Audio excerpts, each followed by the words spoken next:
welcome to this Bridgewater Now update. I'm John Luck.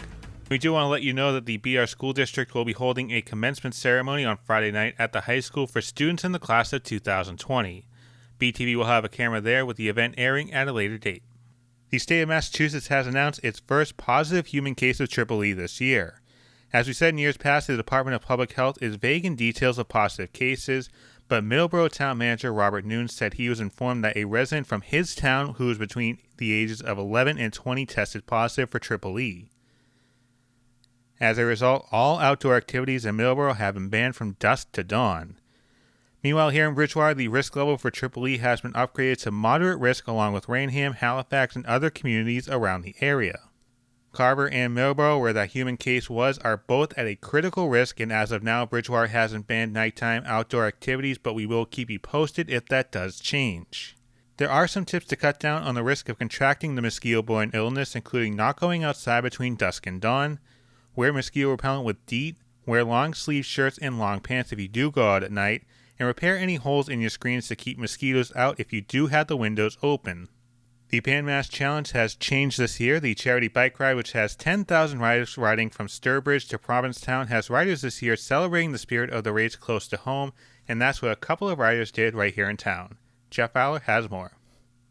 As the calendar flips from July to August, riders throughout the region are used to bracing the searing sun and high temps as they bike across the Bay State while raising thousands of dollars for the Dana-Farber Cancer Institute. Like many events in 2020, the Pan Mass Challenge was a little different this year. The at-home virtual ride had many cyclists thinking outside the box as the PMC was reimagined. If you were near the Common on Sunday morning, you may have caught local riders Pamela Curley and Keith Buell sweating out day 2 of their ride. On training bikes, Pamela completed just over 192 miles on her third year of participating, and this avid Bruins fan had some competitive inspiration from Bridgewater's most popular Habs fan, Keith Buell, who embraced the heat and humidity with his always positive attitude. The pair teamed up to raise over $700 for the morning's effort. Several friends stopped by to safely show their support and even joined in the ride. Angels in America pitched in to offer some snacks for those who visited. Due to the pandemic, there were no large crowds on the route this year. Donations are still being accepted, and if you'd like more information, you can log on to pmc.org. Thanks, Jeff. Time for your health now. And imagine for 1 second you're outside in your front yard, and the next you're on the ground fighting for your life. Hear how an off-duty nurse ended up in the right place at the right time to save a man from a sudden heart attack.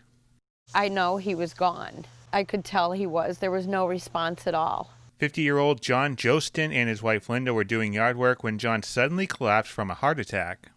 I was, fatigued, but nothing to indicate, that the switch was going to turn off. As Linda was frantically shouting for help, Chelsea Kelly, a cardiac nurse, was driving by. I pulled over to the side. I ran out. I said, I'm a nurse. What happened? I felt for a pulse. I didn't feel a pulse, so I immediately started compressions. I know he was already gone. And when she got there, it was totally different because she said all of a sudden she could see him breathing again.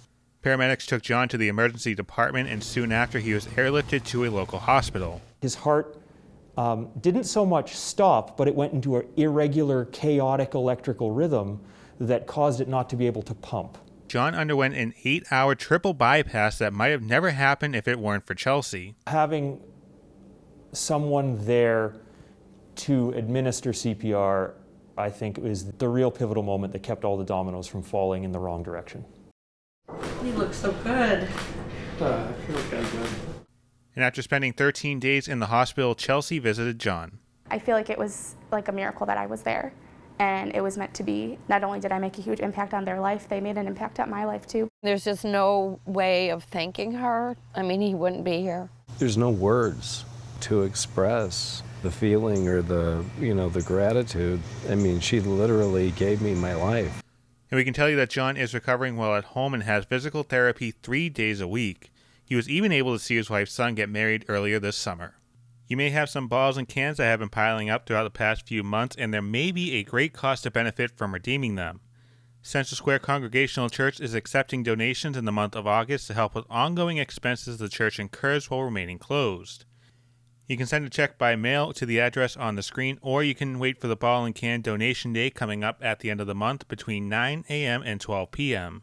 If you do come by the church, you are of course asked to wear your mask. For more information, call 508-697-6016, or you can email office@csccucc.com. Thank you for watching this Bridgewater Now update. I'm John Luck.